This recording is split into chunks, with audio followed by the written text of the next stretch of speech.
All pleasant good morning, good evening, and good afternoon to our many followers of LNTV Liberia Live and ELBC 99.9 FM.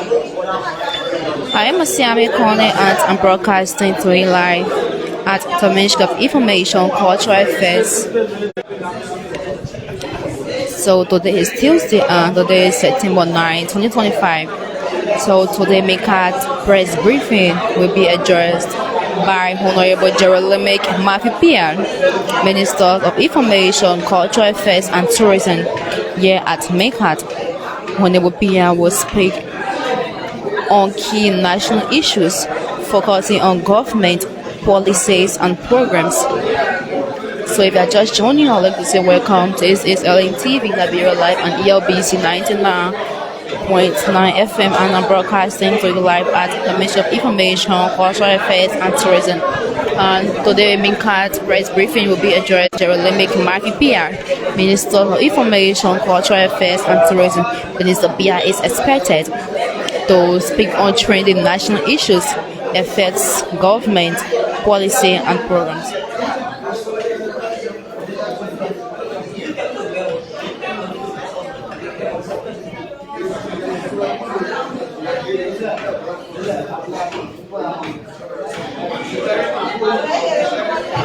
So as we await Honorable Pia, I'll just keep a key updates and role about the Ministry of Information, Cultural Affairs and Tourism. So MICAT play a key role in shaping public communication, perceiving national culture and promoting tourism. MICAT help inform the public through disseminating government policy and programs, or through press briefing, media releases, and public announcement.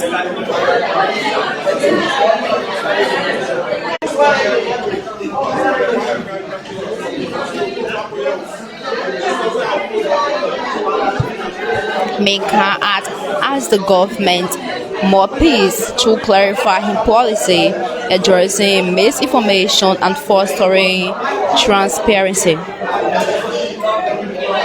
And for the cultural affairs and heritage preservation, they help promote and preserve national identity through cultural, traditional, and heritage sites. They help support artists like musicians, cultural groups, writers through funding, training, and public showcasing.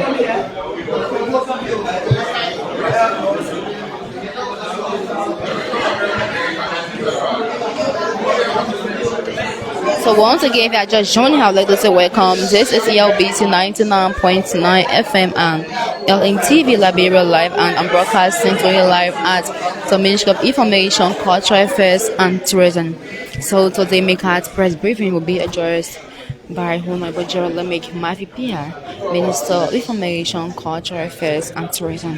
Minister Pia is expected to speak on trending national issues.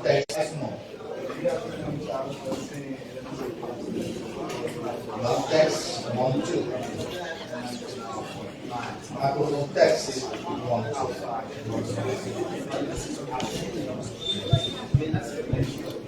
So to follow this MICAT regular press briefing today, you can tune into ELBC 99.9 FM or www.elbcradio.com or J online television in Green Basel County or Liberia Public Radio in USA and KMTV. You can also join the Ministry of Information, Cultural Affairs and Tourism official Facebook page and various community radio stations and other online platforms for MICAT regular press briefing.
MICAT serve as the official voice of the government and MICAT ensure effective communication between the government and the public.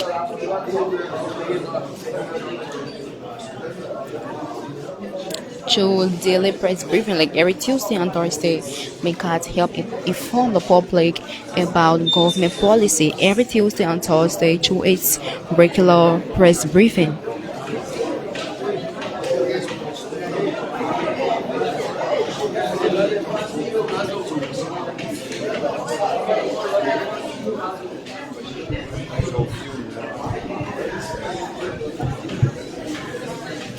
So few any moment from now, whenever Pia will arrive in the hall.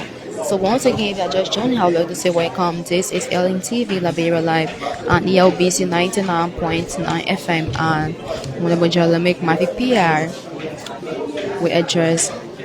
So Honorable Daniel Sando, Deputy Minister for Press and Public Affairs, has just arrived in the hall alongside with Assistant Minister of Culture and Tourism, Kadiato, who just arrived. Sando Cruzado.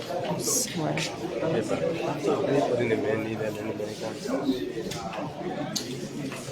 Police and media, I'd like to encourage you to please put your phone on silent and let me be very attentive if I will call to the press conference. Distinguished police of the media, television viewers, Facebook followers, our brothers and sisters in the diaspora, all of the community radio stations that are joining us this afternoon, I'd like to say thank you for joining us in the refurbished Charles Leon Press Hall. It's often said that situation dictates and protocol change. I give you the media advisory. The indication is that Minister Pia will address the press conference.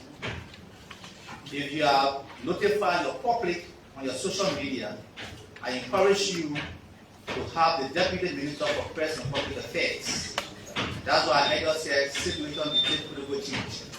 So Minister Daniel Sando is the Deputy Minister for Press and Public Affairs. Minister Sando will address today's press briefing. He will speak to you on issues of national concern.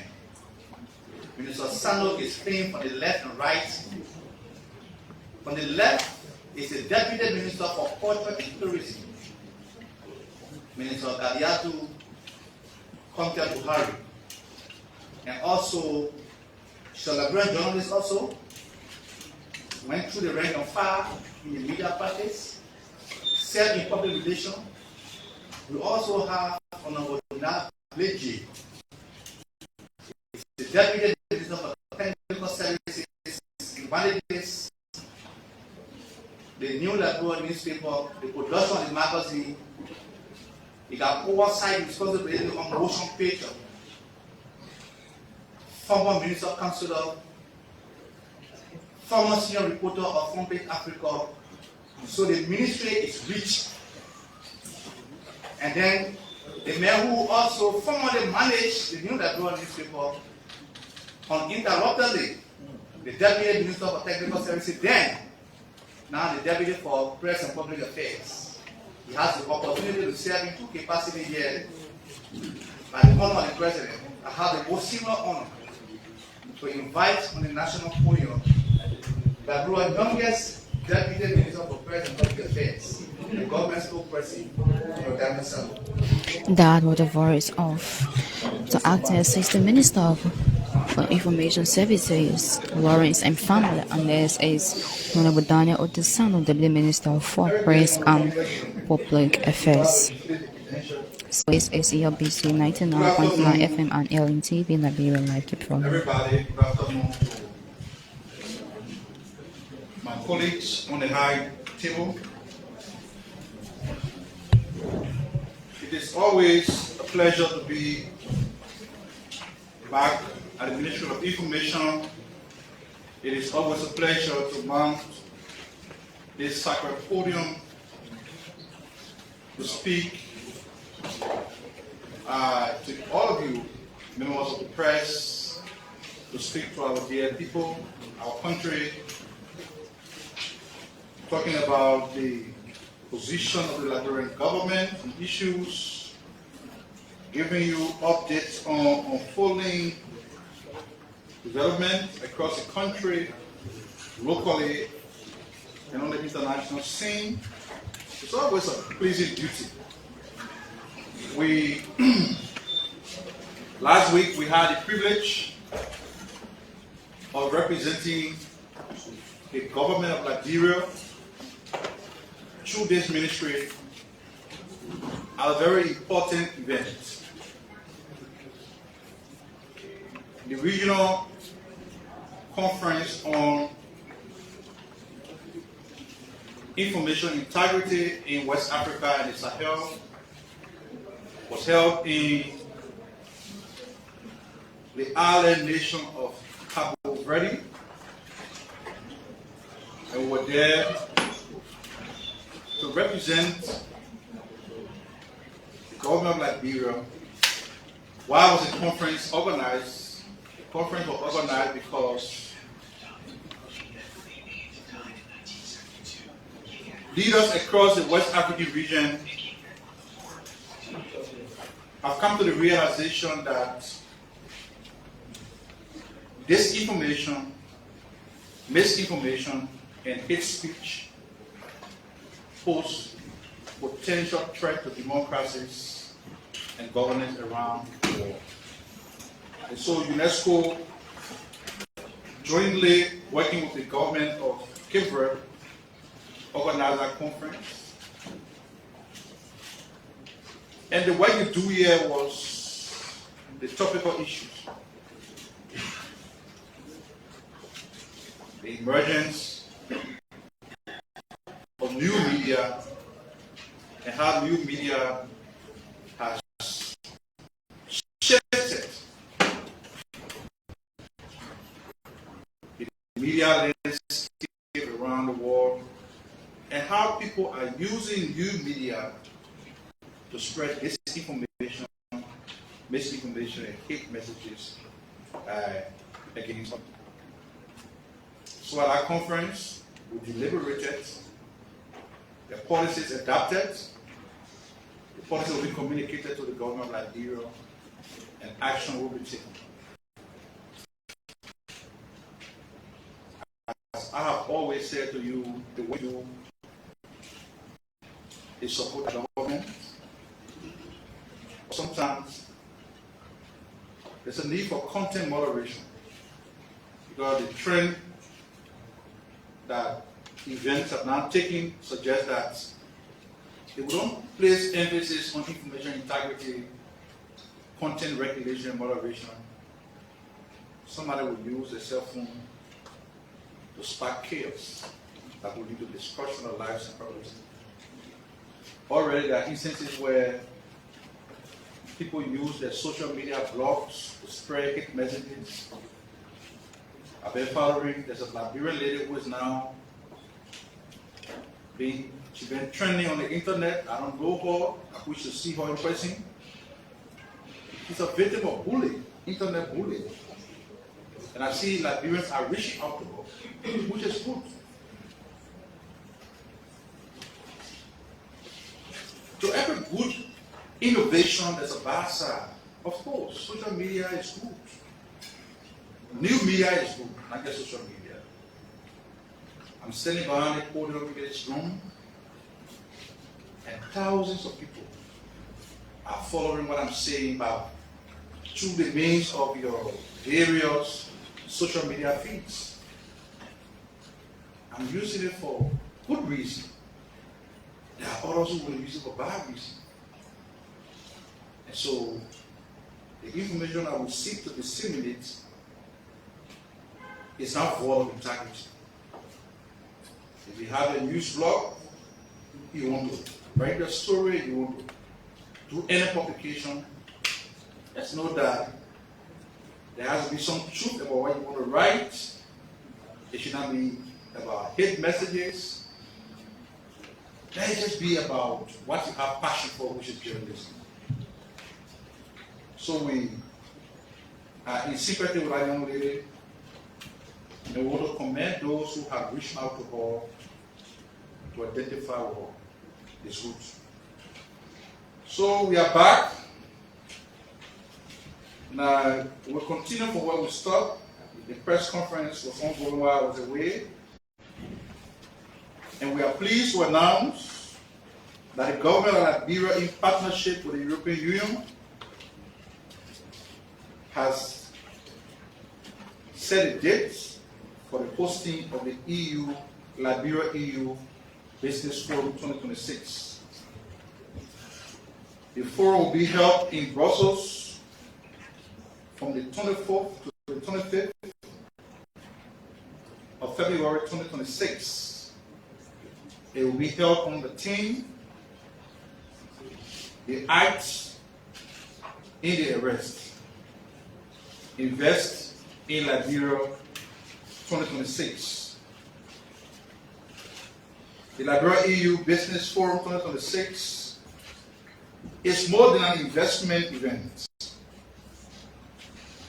It is a gateway to building sustainable partnerships that foster growth, innovation, and resilience in Liberia.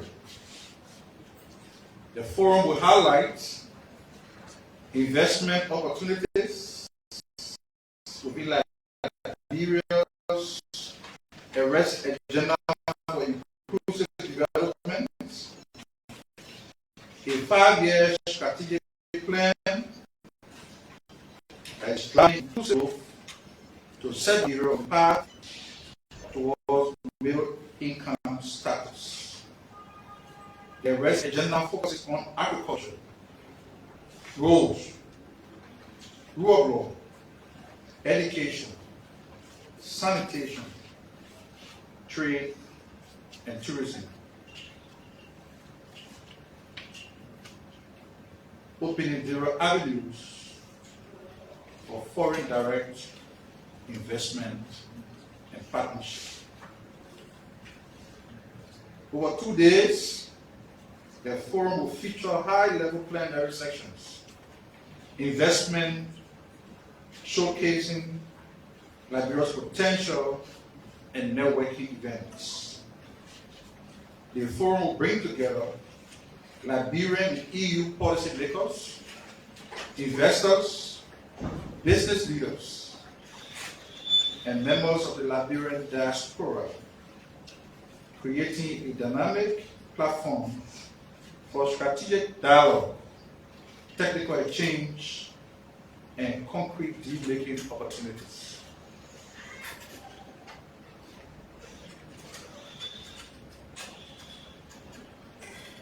We are following the effort by the government. You know, accountability is one of the pillars of this government. So the LACC has been doing a lot, and as part of our job, we always follow these entities of government, follow their activities, to have an insight of what they are doing, so that we can be better positioned to communicate very effectively on behalf of the government of Liberia. So the LACC has concluded investigation. And the next step there is to go to the court for indictment.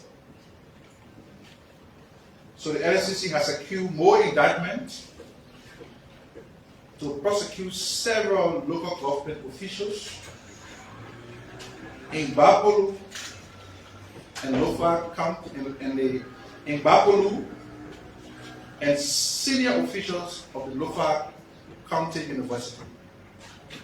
I read that again. The LACC has secured more indictments to prosecute several local government officials in Bapolu County and senior officials from the Lofa County University. In Bapolo County, the indictment has to do with the Bapolo yellow machine procurement process. The LSCC announced that the 16th Judicial Circuit has returned a true bill on all counts of indictment against several county officials in connection with the procurement and management of heavy-duty equipment. Writ of arrests have been issued and served on the following individuals: Sam K. Zina, former superintendent, Bapolo County;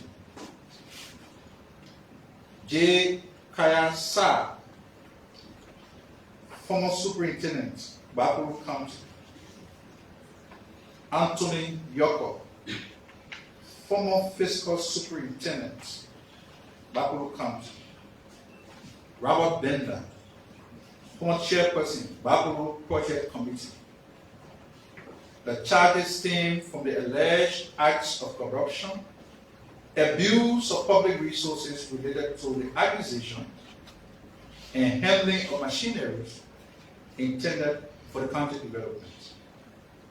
The indictment is a result of an extensive investigation carried out by the LSCC and reflects the government's commitment to ensuring accountability and transparency in public service. On the individuals from the Lofa County University, the LSCC confirms that the 10th Judicial Circuit Court in Lofa County has indicted Dr. Isaac P. Patmo, president of the Lofa County University, along with former president Dr. Samuel Ngama and several former senior officials of the institutions. For what? Alleged involvement in acts of massive corruption. The indictment issued on Tuesday, September 2nd, 2025, is based on evidence provided by the LSCC following a comprehensive investigation into financial irregularities totaling approximately $410,000 US and Liberian dollars 13.3 million.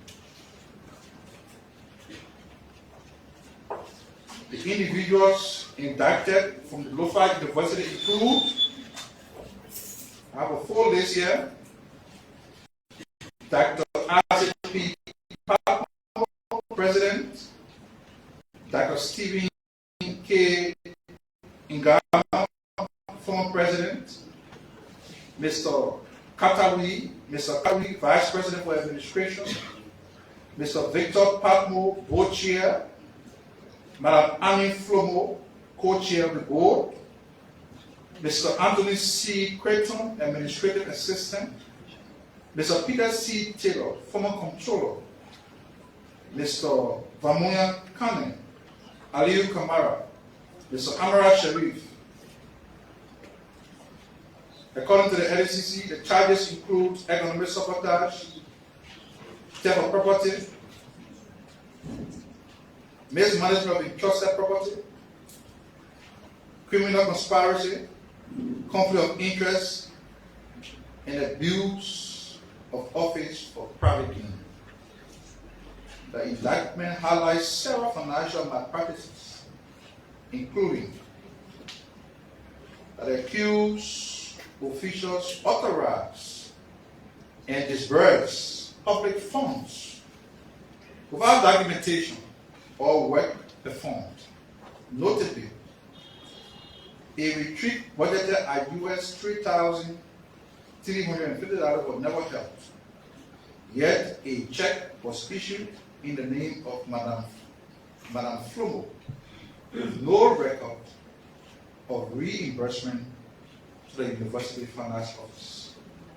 The LSCC says the action of the defendant violates provisions of the Public Financial Management Law, the National Code of Conduct for Public Officials, and the Penal Code of Liberia. Beyond going out there and making a case, the government by itself is making some expenditure in the sector. So the government of Liberia has procured several state-of-the-art X-ray machines to strengthen the country's diagnostic capacity and improve healthcare delivery across health facilities in the country. The machines, which are currently housed at the Central Medical Store near Monrovia, will soon be distributed to major hospitals nationwide. The newly acquired equipment includes, the specification is here, but the procurement of these machines marks a great effort in the government's drive to decentralize specialized healthcare services and provide timely, accurate diagnostic support to patients.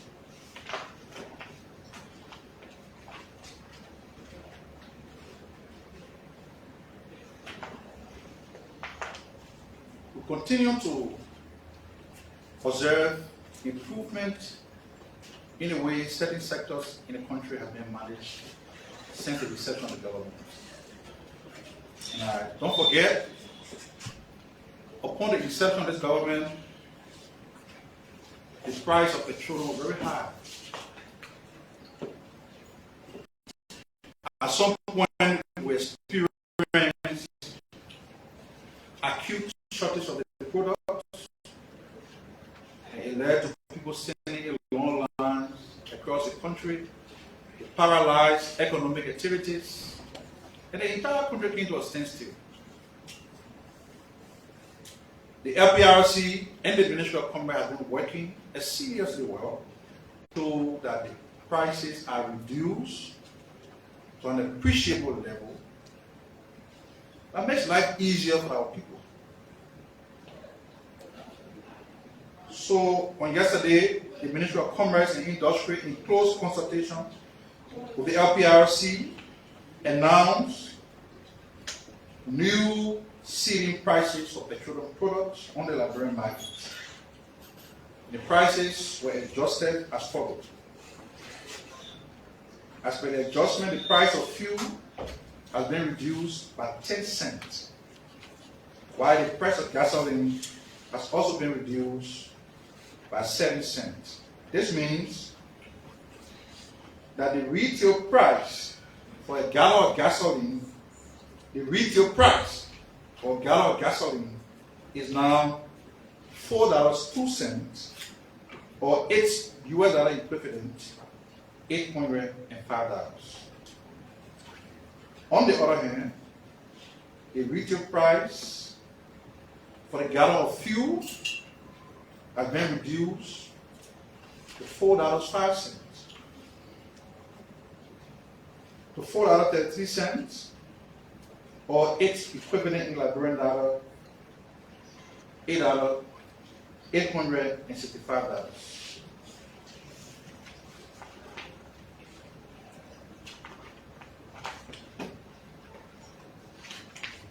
So while all these development issues are ongoing across the country, there are attempts by some of our friends to continuously paint a negative and distorted picture of the unfoldings in the country. And we follow comments attributed to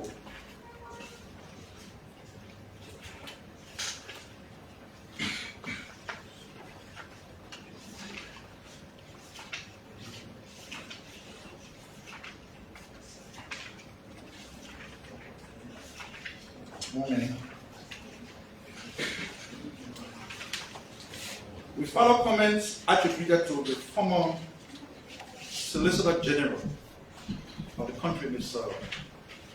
Simmons Seminian Cephas, to the effect that the living condition in the country is worsening and that Liberians are suffering, and that the country is in hardship, hunger, and economic paralysis. Now, prior to this statement, the former Solicitor General had been somewhat balanced in what he says about the country. So, as we have always indicated, we are open to criticism. And we have been following what Mr. Seaforth has been saying on the radio, social media, and other platforms. But we just want to respectfully disagree with his assertion. Nobody needs to lecture you about what is happening in the country. So, for example, he said the living condition in the country is worsening. Liberians are suffering. The country is sinking to hardship. His description of the situation in the country is unfounded and untrue. Take for example, how do you know that the livelihood in the country has increased? The condition, the living condition in the country, how do you know that it has increased? Is it not by a verifiable access to basic social services? And you all have seen that LEC, for example, that used to be Christmas lights under their regime, is now so regular that somebody be posting on Facebook say, carry your level one again. But statement of people will want the world to believe that the country is sinking in hardship. Under their regime, and I hate to make this comparison, but sometimes when they said this, they will have to compare. People stood in long lines. They had the money, but they couldn't find bag or rice to buy. You got the videos. Maybe you need to help us to remind the former Solicitor General. So we respectfully disagree with him. His description of the situation is far-fetched. When people were standing in line, they could not find bag of rice. That was economic destitution. You plunge the country in a state of economic destitution. Today, what President Bouaka and his government has done is to what? Reduce the price of the bag of rice from $16.50 to what? $14. Yet, Mr. Seaforth says the country is sinking. LWFC connecting new communities every day. The provision of basic social services. Yet, Mr. Seaforth will have you believe that the country is sinking. Civil servants, 28,000 civil servants receive salary top-ups to address what they call harmonization. It's a gradual process. 28,000 civil servants. Police officers that were constrained to split their salary to carry the children to hospital are now receiving insurance coverage. 5,000 of them. Yet, Mr. Seaforth believes that the country is sinking. Beyond the salary top-up for civil servants in the critical sector, look at the overall condition. When they were here, they credited 83 million for the bank to pay salary for the last 3 months of their administration. Today, this government has to pay back that money. When you heard the finance minister talk about some 16 million to central bank, that was what he's talking about. They pay in phases. So not only that the government has made civil service salary current, but the government is also paying their debt. Yet, Mr. Seaforth believes that the country is sinking in paralysis. Look at the overall situation, where we find ourselves. On the international stage, from sanction, shame, disgrace, isolation, neglect on a high table, elected at the apex of global decision making, the UN Security Council. So people believe the country is sinking. Just yesterday, the Ministry of Finance announced that Liberia is among some 86 countries recommended by the MCC to the US Congress for a possible compact. From sanction to compact. Yet, Mr. Sifa believes the country is sinking. On the 22nd of September, the team from the US will be here. They're not coming to bluff. They're coming to speak with the government, work with the government, development partners, private sector actors, to identify possible sectors for MCC support. Can't you see the visible sign of progress? They use a ride helicopter and parachute aircraft to go to the southeast. Today, in the heart of the rainy season, you take 6 hours from Monrovia to the southeast. So these kind of criticisms are just deceptive. Because as I have always maintained that there's no parallel between what they did here 6 years ago and what we are doing here. So we beg to differ with the former Solicitor General. Of course. I know people are now taking advantage of the atmosphere.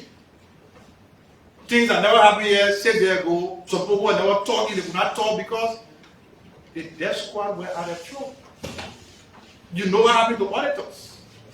You know what happened to critics. Gone are those days. You now have a serious government managing the affairs of the country. And so, yes, criticism is good. And like I said, he made some good points before, which we agree with, but on this one, we beg to differ. The country is on an upward trajectory. An attempt to paint a negative and distorted picture. I just want to say it.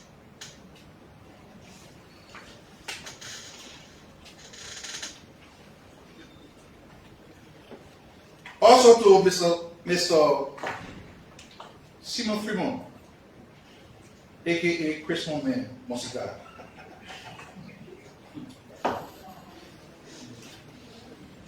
He knows everything. At some point, he was on the radio suggesting that the government should shut down all of the border patrol points around the country, recall all the officers. I mean, just repeal the act creating the security sector and say we can man the border point with camera. But DSTV can stand small read. During the days of LA, he was the loudest critic, speaking out against the administration. But guess what happened on the days of the former president? Where he became taciturn. Became a dumb bobo.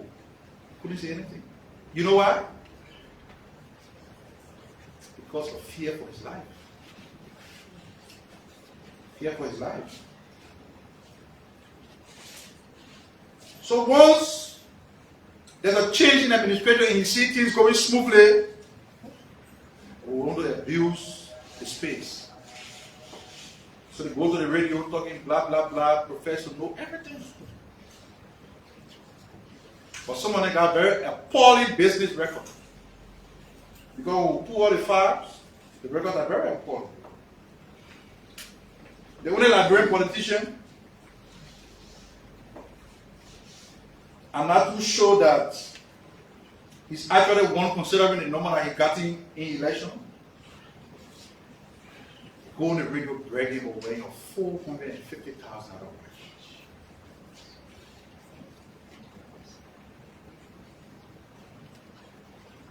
And you turn the ministry press conference at Woodstock. You got no government experience. The only place you ever work is with DSTV. We will do an assessment of DSTV across Africa, consolidated group, is established. Liberia is the only country in West Africa who are considered the elected office. What they do here, just subscribing. You follow what happened in Ghana. The Ministry of Information insisted that they have to drop their prices. So you got no benefit governmental experience. And you think what we do here every day is loose talk, according to you. But the place where you specialize in providing DSTV, the moment the cloud get dark, DSTV crumble. Very poor service. Even though the right to information is enshrined within the Constitution, and Liberia has moved to an instrument like the Abdullah Kamara Act for Press Freedom, which makes information, the right access to information, amended. But the minister believes that, Monsignor believes that doing so is a waste of public resources. Though he's enjoying that right. Because if the government decides, okay, say the man say information, dissemination is a waste of public resources, they should shut down the Ministry of Information. Who will accredit all of the press-related institutions in the country? Who gave the permit to operate? Who vets? So, in this statement, he made a statement when I was in the place that I attended the conference on information integrity. These are the people who want to misuse the digital space to mislead the population. During the days of former President Salif, like I said, he was one of the loudest critics. But he's very thin-skinned. Minister Pierre made a comment and the man took offense. So he got a lawyer. Minister Pierre got his lawyer. And when they called for the conference, the lawyer told him, he said, "Look, my man, that kid that they go to court for, the man got vexed." He said, "Oh, they told me the man another senior brother, you won't go my case." And from the day senior people left that place, Mr. Pierre had never seen him again. Now he come to say that what we do here is a waste of time. Care very little about things he said. It will not distract us from informing the library about what the government is doing. Have you seen the level of outrage against effort by the government to communicate? You see people go on the platform, okay, they say, class view, where do you know class view loaded? But I'm a mature adult. I come to work 7 o'clock in the morning. When I close my office, I decide to go on a show to talk about the government. How does it hurt you? He said, we shouldn't go on class to talk.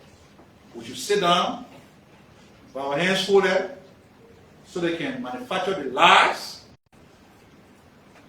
But today we have it twice on a weekly basis, which have proved to be very effective. We added additional layers to the government town hall and all the radio talk shows around the country.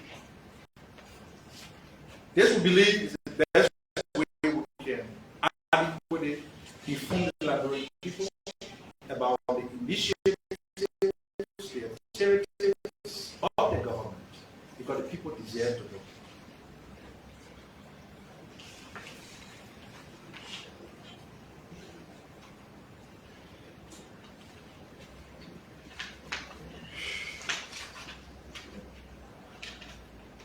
The National Investment Commission and the Turkish Business Board have signed an MOU towards implementing economic diplomacy. The government of Liberia on Saturday, 6 September 2025, through the National Investment Commission, NRC, and the Foreign Economic Relations Board of Turkey, signed a historic memorandum of understanding at the Liberia Chamber of Commerce in Monrovia. The agreement formally establishes the Turkish Liberia Business Council, a platform designed to strengthen trade and invest in new pathways for joint ventures and partnership across priority sectors. The MOU was signed by Mr. Melvin Sharif, the Executive Director of the National Investment Commission, and Mr. Siman Family, President of the Turkish Liberia Business Council, Sando.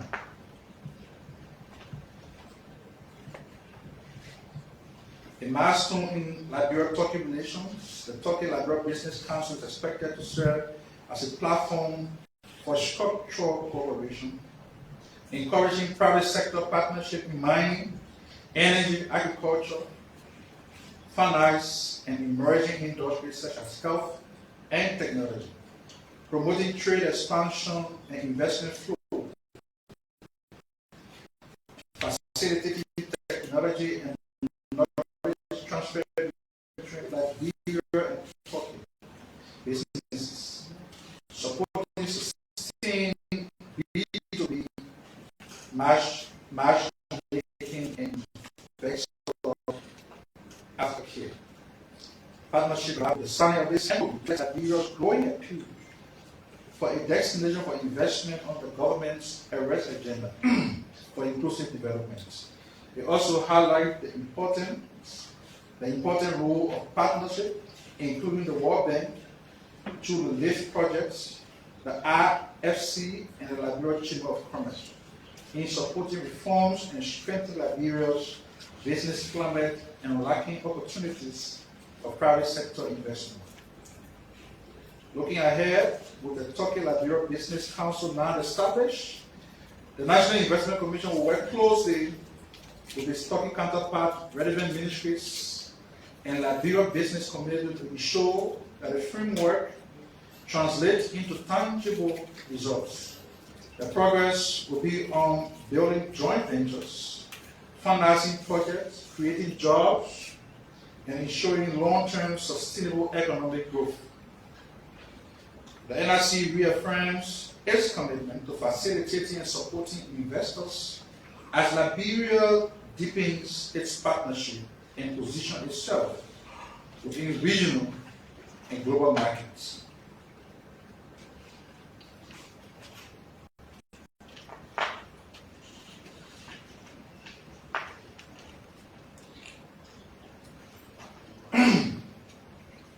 So I initially talked about the MCC, firstly, but I want to throw light on it. So Liberia, along with 86 other countries, has been qualified by the Millennium Challenge Corporation as candidate countries. The candidate country report presented to the U.S. Congress in accordance with Section 608A of the Millennium Challenge Act of 2003, authorizes the provision of assistance through the Millennium Challenge Corporation for countries that enter into a Millennium Challenge Compact with the United States to support policy and programs that advance the progress of such countries to achieve lasting economic growth. Liberia's candidacy stature is a substantial international validation of the Vargas administration development trajectory, which will help attract additional donors, private sector investment, and technical assistance aligned with the Millennium Challenge Corporation objective. The countries that are candidate countries for fiscal year 2026 are based on their per capita income levels and their eligibility to receive assistance under the U.S. laws that were considered ineligible to receive U.S. economic assistance include Burkina Faso, Ghana, Eritrea, Mali, Guinea. Some of the political people in would say, oh, Burkina Faso, Ghana, Liberia qualified. They say Ghana and Burkina Faso not qualified to receive it. You sit in your country, you don't appreciate the things that are happening. And every day you want to make this wild argument, go Burkina Faso. The country has had its own taste of military leadership. But some people say that I don't know where. The places you compare your country with and see the places better with your country, people there running every day. Haven't you heard that tens of thousands of Burkinabe are in the forest there? So if the country was so beautiful, man falling from heaven, what are you doing here?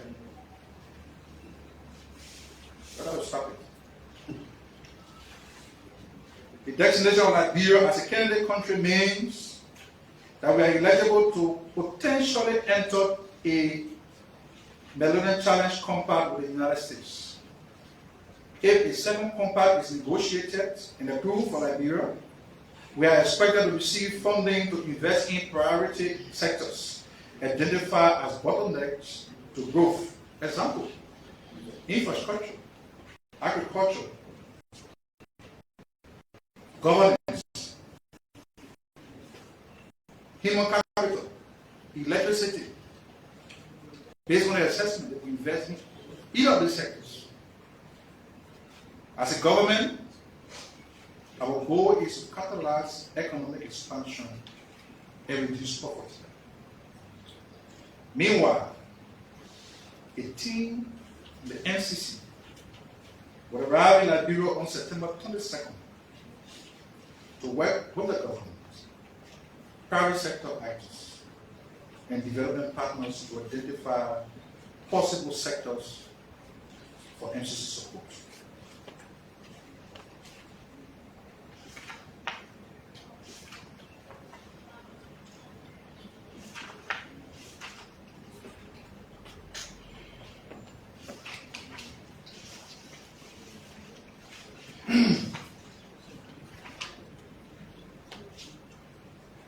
So prior to his departure, His Excellency, the President issued a presidential directive mandating property tax compliance, not just for everybody in the country, but for public officials. This action is a further manifestation of the President's determination to run a government based on accountability and transparency. Of course, property tax is one area where we are lacking behind. So the President is saying to get this started, before we go to the other people who got horses, who got property, say pay taxes, those who are in government should pay your taxes. So the President has issued a presidential directive requiring all appointed public officials, directors, and male-level managers to immediately settle their outstanding real property tax obligations in line with the National Code of Conduct and the Liberian Code. The directive emphasizes that all officials must pay all outstanding property taxes for privately owned properties, settle tax obligation for fiscal year 2025, clear arrears from previous years, or enter into a binding payment agreement with the Liberia Revenue Authority. Obtain and submit a valid tax clearance or tax certificate within 60 days. The deadline for full compliance is October 31st, 2025. The LRA, in collaboration with the Ministry of Finance and Development Planning, the Civil Service, the directive further mandates the LRA, in collaboration with the Ministry of Finance and Development Planning, the Civil Service Agency, and the Bureau of Civil Enterprises to oversee the verification enforcement. Failure to comply will constitute a violation of the National Code of Conduct and the Revenue Code, attracting penalties including interest charges, salary deductions, withholding of benefits, and other sanctions as prescribed by law. President Bwaka further encouraged members of the legislature and judiciary to demonstrate equal accountability by ensuring their assets are free of incumbency, including unpaid taxes, and by submitting the tax clearance certificate through their respective secretariat. So, I'm talking about those in the legislature and judiciary. But if in the executive you think this mandate, this directive is a joke, ask the people who were suspended for not declaring their assets. We have a compliance date, October 31st, 2020. That was the voice of Deputy Minister, Honorable panel of the Sando nurses. Honorable General Making my PR, Minister of Information, Cultural Affairs and Tourism. Yeah, James Bala. Oh, James. Yes, sir. No, firstly, I just wanted to be on the record to say congratulations to Mr. Sam Steve Koya, who have been named by President Waka of State for Presidential Affairs and the Chief of Staff to the President. I have known Steve for a decade plus. He comes to public service with deep level of professionalism. He's actually a cool head, great level of integrity, and a serious performer. There are many who were qualified to be Minister of State.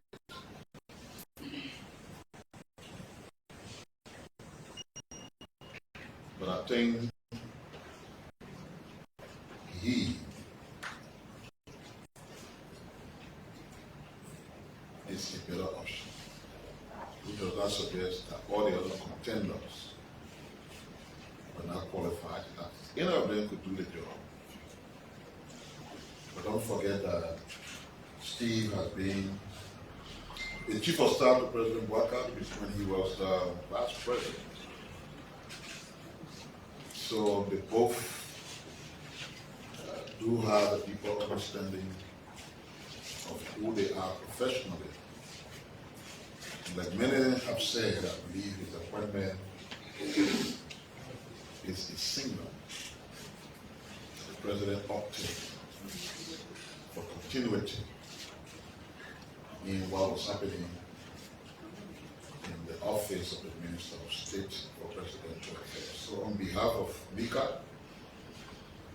I thought to formally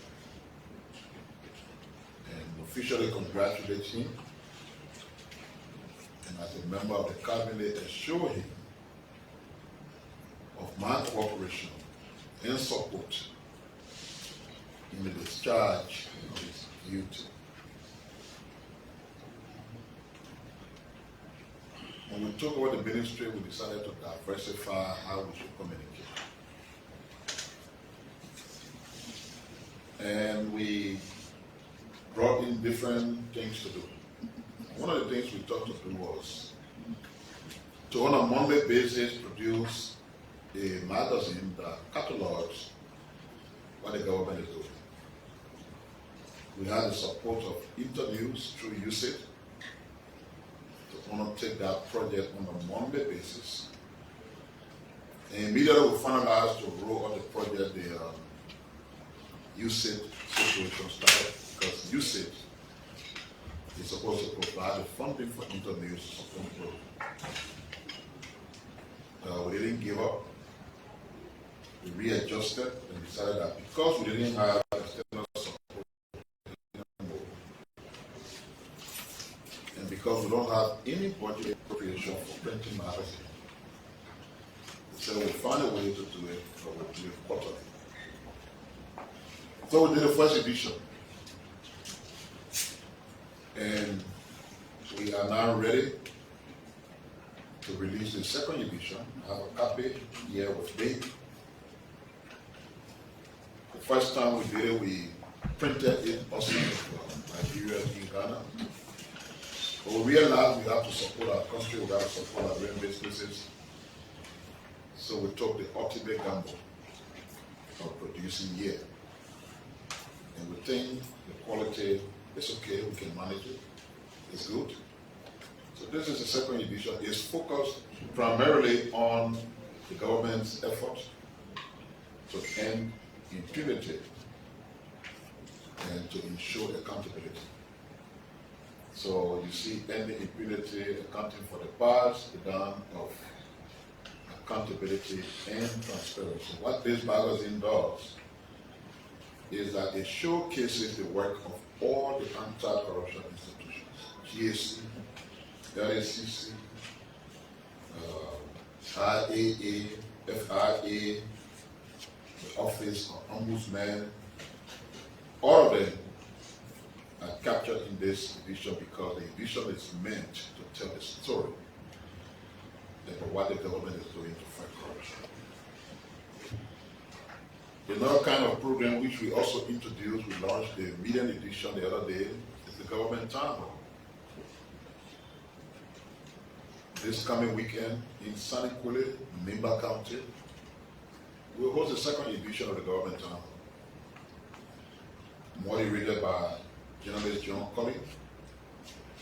The event will take place with the Vice President of Liberia being the chief presenter, accounting for what the government has been able to do in the past 1.5 years. And he will be accompanied by a high-level delegation of cabinet officials from the Ministry of Public Works, from the Ministry of Health, from the Ministry of Education, from the Ministry of Information, for different places. They were accompanying the Vice President from Nimba. I'm supposed to be out of the country, but I thought to push my departure to next week because I want to, since it is my ministry program, I want to lead a group of people who are taking the Vice President to me. What the town hall does is what we all do here. For you, you are journalists, professional journalists who are doing your job. But what the town hall does is that it provides a bigger space, bigger tent, to bring the ordinary people, civil society, actors, writer, market women, students, everybody. You dialogue with them. They have a chance to ask you questions directly on things that are of concern to them, and you give them an answer. So we believe the town hall is a perfect initiative that we will continue to pursue, even in the midst of difficult financial constraints. We think it's the best thing to do because it brings us face to face, the citizens to whom we are accountable. So the ministry is doing what it can do to diversify communication, whether it is the newspaper that comes out 3 times a week, whether it is what the folks at Lina are doing,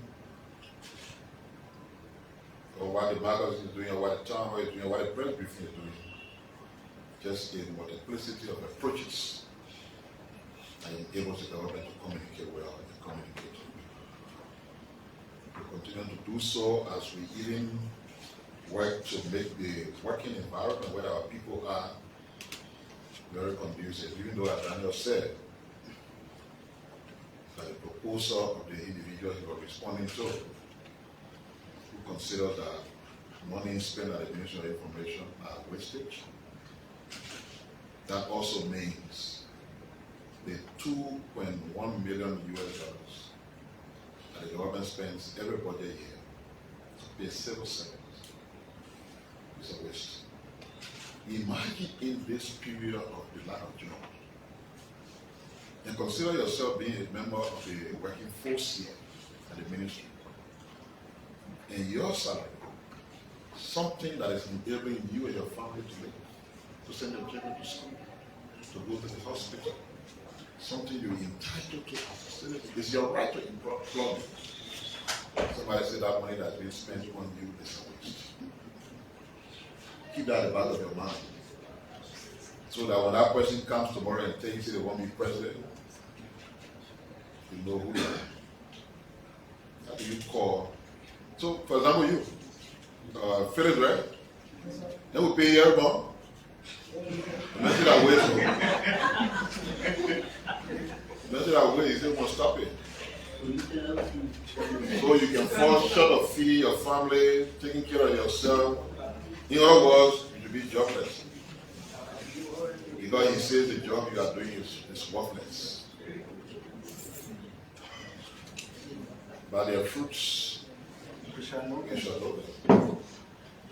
Let me give you a chance to ask a question to Daniel.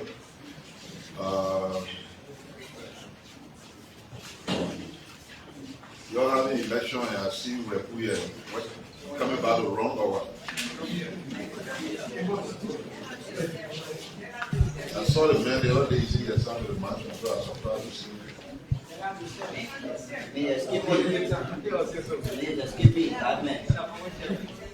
You're watching very well. You should not manipulate that. You'll be back after the election. So that's 8 minutes, 8 questions and answers by voters.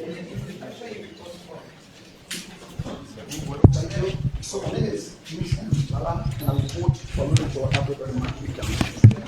Honorable Minister, you spoke about prices reductions across the country, which is satisfactory, and we are witness of seeing some commodity prices being reduced on the Liberia market. But my attention has been drawn to the issues of fares in this country. We found out that the government of Liberia will work hard in making sure that they reduce the prices of gasolines on the market, but the transport fares remain high on the market. Like for me, like from Calcutta, I pay $300 in the taxi to come. So what is the government of Liberia doing in making sure that when there is a reduction in gasoline prices, it means that there should be a fare that will commensurate with the reduction? And the next one is we see the fast reductions in the U.S. rate. Is that the mandate from the government, or is it fear that the people are reducing the prices of U.S. on the market? Thank you. Well, good afternoon, everyone. I'm Ishmael Lokin, and I work for Punch Radio, Liberia. I have one question, but before I ask, I just need a little clarity on Deputy Minister Sando. When you talk about the indictment at the LACC, you mentioned one of Victor Patmo. I'm concerned. Are you referring to the Bishop of the Lutheran Church in Liberia? And my question, what's the status of Nicotech scholarship? Thank you.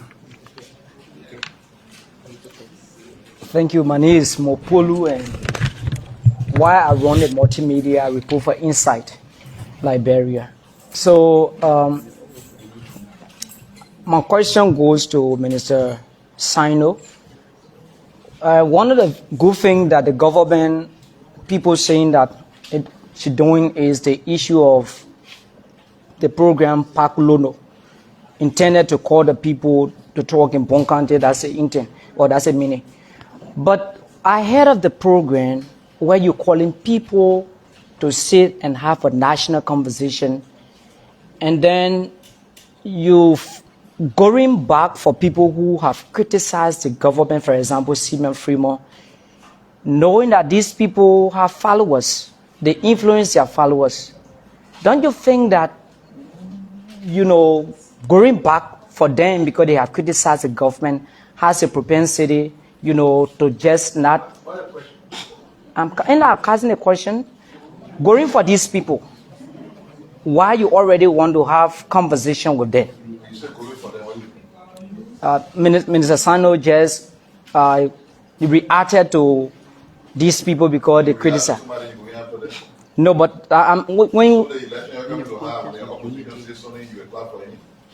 no, but I'm not government now. You can't be government. You're human being. Somebody says something that is not right, you prepare for them, you can clarify. How you mean? And when you clarify, you can after them. You're the mother of all the children. All right, so. Everything you do like a skill. Your words and the government put your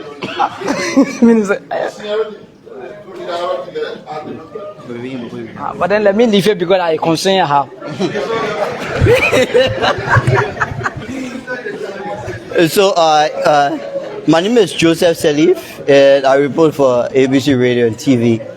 My first question goes to, I just need status report on the minister inform us that since the government signed that preliminary, I want to use a word, hands-on concessions with Ivango group of company, you inform us that you are bringing the sectoral ministry and agency to come and give us details information on the status of that investment. So I want to know what's the current information centering around that. And lastly, we were informed that the government of Liberia were building a regional bridge, I believe, between Africa and Liberia. I want to know what's the current status on that bridge that the government of Liberia are building. So that's it. Thank you. Thank you. My name is Desmond Wyong, and I report for Democracy Watch newspaper. My concerns, I'll put it into context, which is three. But the first concern is the government is doing honestly well, I must admit, in terms of prices reduction, with the recent policy on the petroleum price reduction. But citizens are more concerned about the policy on the rice and flour production, that was done last week on the issue about wholesale. How do the government intend to make this policy more proactive? Because, for example, at Desmond Young, I go to Minister Pia warehouse to buy wholesale at the rate of $14, and then I go to all the way Boajik in Grand Creek County, and I said because of the transportation, so I decided to sell it $17. Nobody going to regulate, nobody going after me. I said, oh, but that is left open. But what is more restrictive is you must buy the rice, the 25 kg, at a minimum of $14. But the retailers, the market is open in a sense. Anybody can sell it at any price with the justification of the fresh cost, which is the transportation they have paid from wherever place the ware was situated and they bought. So how do the government intend to minimize the retail price on the issue of rice, just as you have done it with petroleum? And the second concern is, intense as part of the president's agenda of accountability and transparency, the LCC has indicted several other government officials.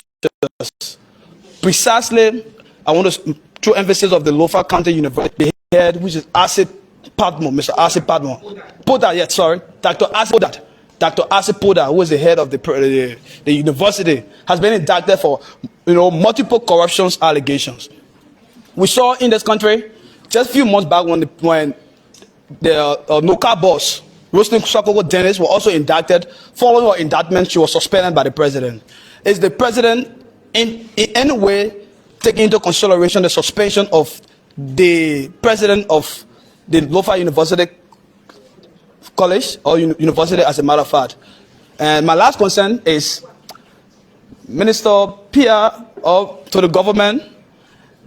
In terms of public information, I think, in my opinion, it is important for you to give the Liberian people, especially the rural citizens in the southeastern region, a little form of appreciation about the president's visit out of the country. You said a whole lot, but you didn't really throw emphasis on the president's visit out of the country. The president traveled to the U.S. Liberians in the interior want to know, what have the president going to do?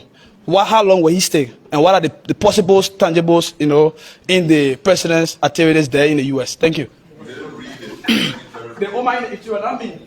All right, so thank you so much. My name is George Salif, and I report for Quality Newspaper, Quality Television. And my Quality Newspaper, Quality Television. My question to Mr. Sando. I'm concerned about the issue of the indictment coming from the LCC. I listened to you talking about these people, officials that were indicted by the LCC. Now, Liberians out there are also concerned, wanting to know, are there any penalty actions following the indictment from the LCC? If yes, how effective will it be?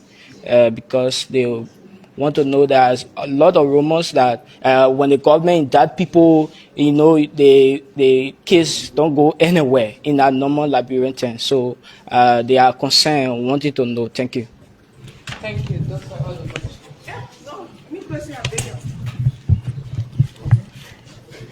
My name is Magdalene Sa from ERBC.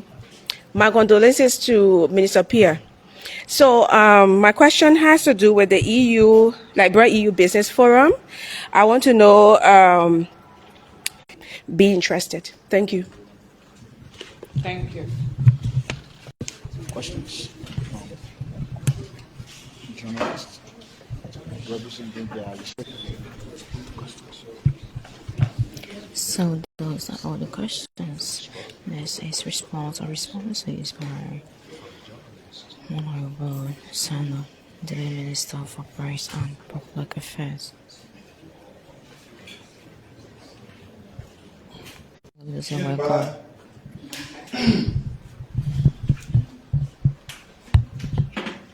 The Ministry of Transport regulates the transport sector. What is the official price list on the Ministry website?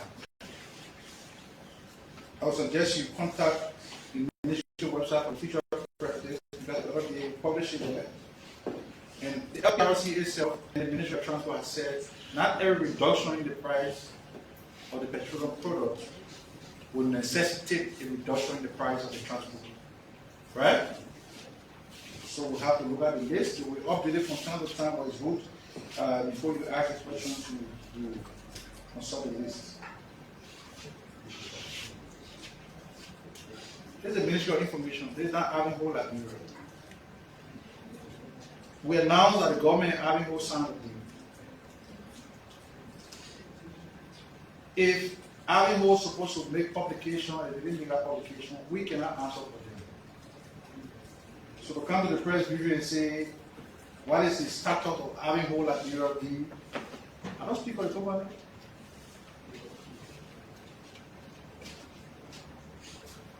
The bridge is being built in rural Liberia, over the Cabana River between Ivory Coast and Liberia. It is in progress. The road from here to the side is okay, so if you move very far, you can go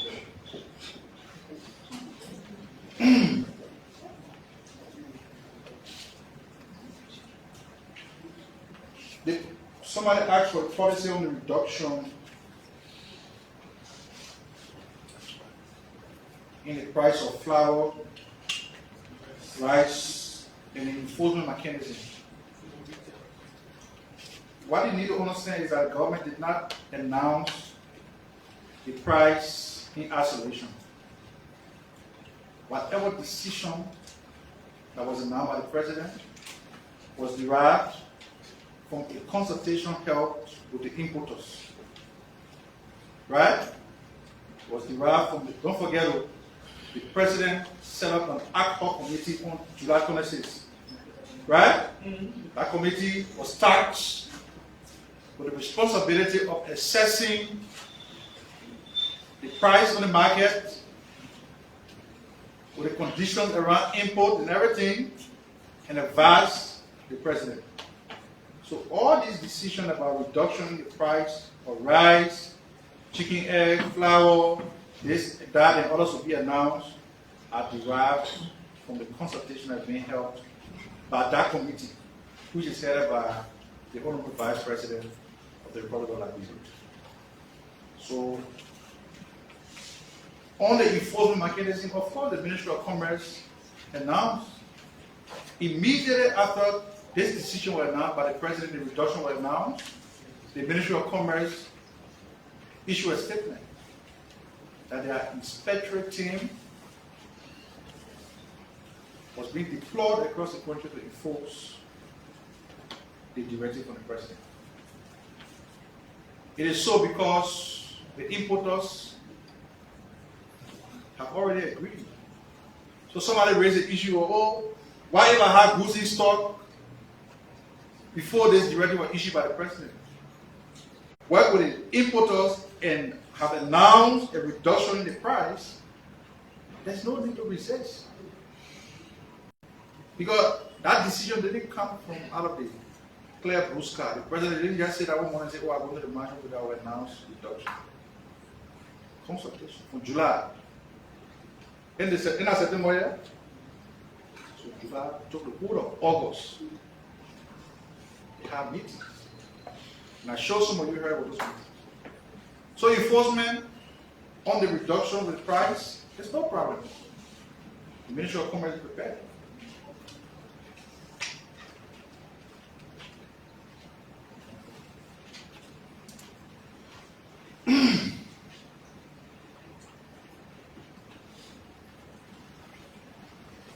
president should suspend.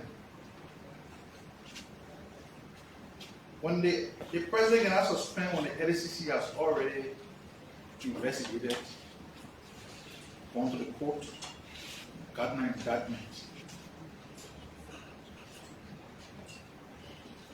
There's nothing the executive can do about it. They know how the system is organized. The judiciary is not executive. When people go to court, they are indicted. You have to give them the time to face the judicial process. Seeking the intervention of the executive will mean that the executive will be undermine the independence of the judiciary. And you certainly do not want that kind of situation.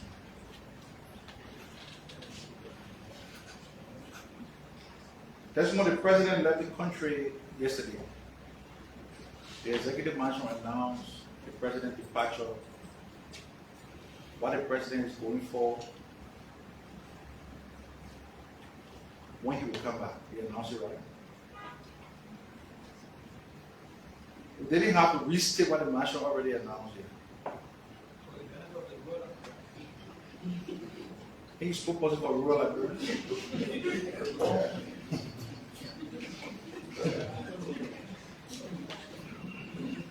So, similar question. There's no action that the executive can take after an indictment because the posts are separate from the executive. So, good thing here is that unlike time past, where people will be indicted and they go, they can't get. People will be investigated, go to court, and you cannot get an indictment. I sure would not appreciate the fact that they go to the court and indictment all those are accused. If there are people who are indicted and are still occupying their position, of course, the president in his wisdom will act. But I can tell you when the president will act.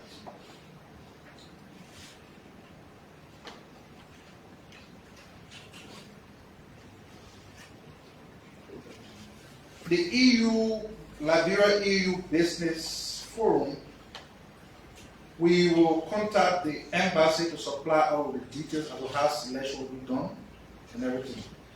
I can stand from behind the microphone to tell you right now how the selection process will be carried out, whether the trade will be fully funded or not. I can say that.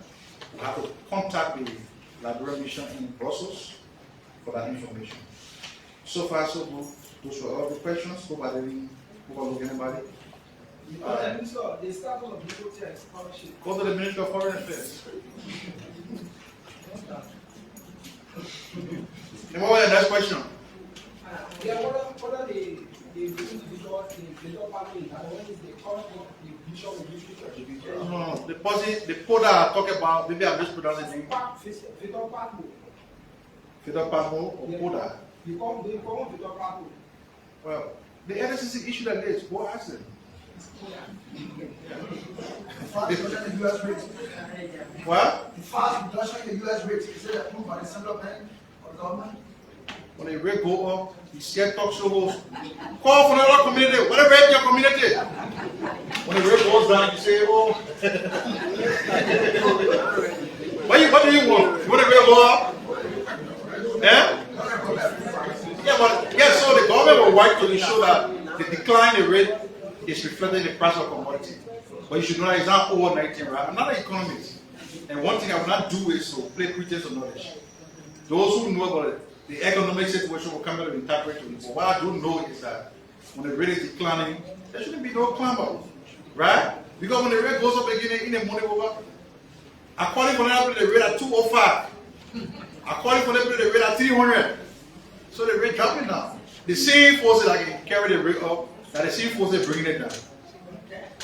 You know, so that's good to see what the central bank or the Ministry of Finance will say as far as the decline in the exchange rate is concerned. Thank you. So that was the voice of Deputy Minister for Press and Public Affairs of MICAT. The LSCC does an attachment. This is the best. It is not the Ministry of Information responsibility to act on supply start from the list. If the list says Desmond William, and it doesn't continue to say Desmond William the journalist, we can come and say Desmond William the journalist. The list has the name of one partner. It didn't say Bishop Partner. So we can't call him Bishop Partner, nor can we say to you that the person whose name is there is the bishop of this church, because the list didn't say that. You gotta be keen and strategic when you communicate. Don't say what the original source of the information did not say, because then that's your own wedding. Like I said, a number of government officials will accompany the vice president. Key among them are all the arrestable ministers. Agriculture, rule of law, rules, blah, blah, blah, blah, blah. So the distinguished Minister of Agriculture, whose sector is the first pillar of the arrest agenda, will also be on the delegation to escort the vice president. The arrest agenda is our instrument for governance. So what the vice president is going to be accounting for that has happened in the last 1.5 years will be focused or foundation on that agenda. So all those ministers who are pillar leaders will be there with to include the Minister of Agriculture, who in my opinion is doing a good job. All the policy positions the president issued are very important. But one of the reasons why you see the prices of food products dropping, including rice, is because local production has been enhanced. And the road network that leads to the different farms are so possible, so people are not producing food, we're allowing them to route in their village. They can bring them to town, so that's more food. You can have the option to eat potato today, to eat plenty tomorrow, to eat every other day, to eat rest of the day.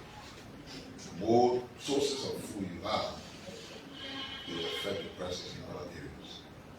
And that credit must be given to Atlanta and his team. I want to close with having an opinion on CFO's advice.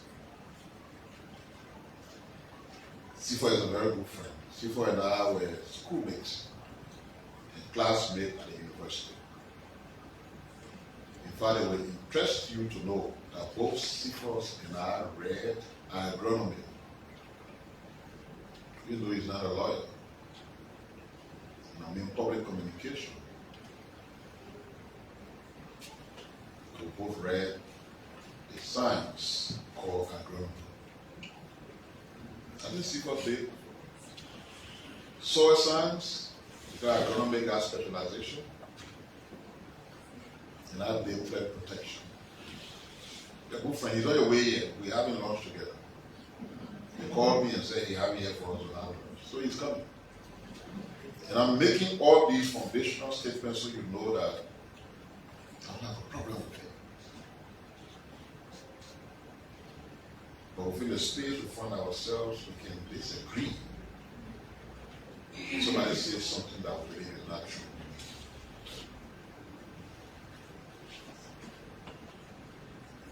Worsening living conditions in Liberia, Liberian people are suffering, and the country is sinking into hardship, hunger, and economic paralysis. Those are the words. Strong words indeed that are not built on any scientific evidence. Lawyers are people who speak against the background of evidence. Now, to determine that a country is sinking, you must establish where it's coming from before it's sinking. So where it's coming from was 1.5 years ago. So if it is sinking, that means the condition that exists now is worse than what existed prior to the coming in of the administration.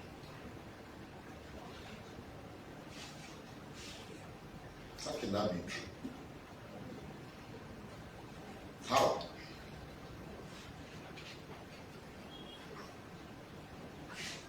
They called the leader at that time all kinds of names.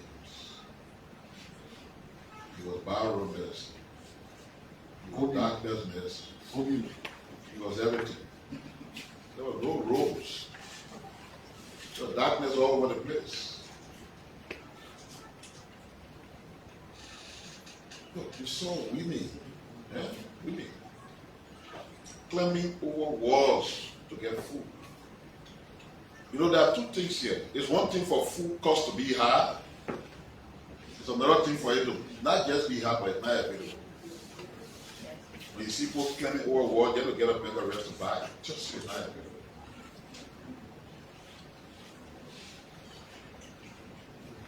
That is a perfect example of a country sinking in hardship.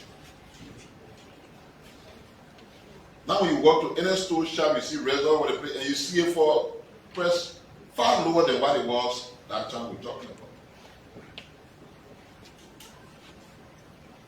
Now when gasoline and fuel have refused to go above $1,000 that it was, but even at that price, you couldn't see it.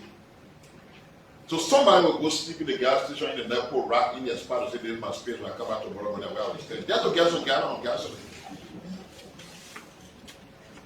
That's an example of a sinking country in hardship. When people who are public sector workers, you will owe them for up to 3 months. You ask yourself how they were paying their children's school fee, how they were eating, how they were paying rent. You ask yourself. That's a perfect example of a country sinking in hardship.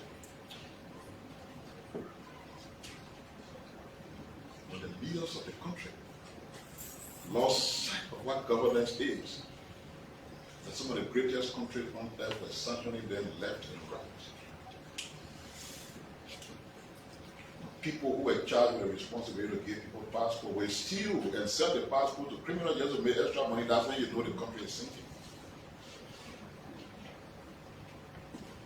Now when communities that are not seeing electricity for 40 or more years are seeing electricity, it means I can plug my freezer, I can put cold water there, I can sell it, I can cook soup for 3 days, what people do in America, put it in the freezer because it will be preserved to be eaten for that number of days. We didn't have that opportunity yesterday.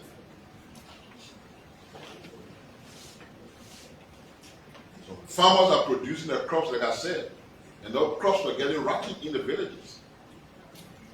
They can now bring them to town because farm to market road has improved. All the people can be crying for hardship. But now our people in the villages. When I came from burying my sister, I passed through our village. Then in a few seconds, they brought me half bag of cassava. They got enough to eat. Because they're working to eat. Your hunger you're talking about, you can't tell that to the people in the villages. When you don't want to stay in the village, on a city that was made for 800,000 people, now carrying 2 million people, and some people really got to be alive and say that they will be. Then some people will be hungry. There are some people can be hungry in America, in Europe, and other places. I told you because you live in America, so there will be no hungry person there. I can speak to that as a fact because I lived there for the last 6 years. There are homeless people in America, they got nowhere to stay. There are people you pass in the street, they beg you for money. Everybody can praise Ghana. Ghana this, Ghana that. Just get there when you drive in the street. Yeah, the people who beg you, a car will start first and somebody will walk to you. In the middle of the car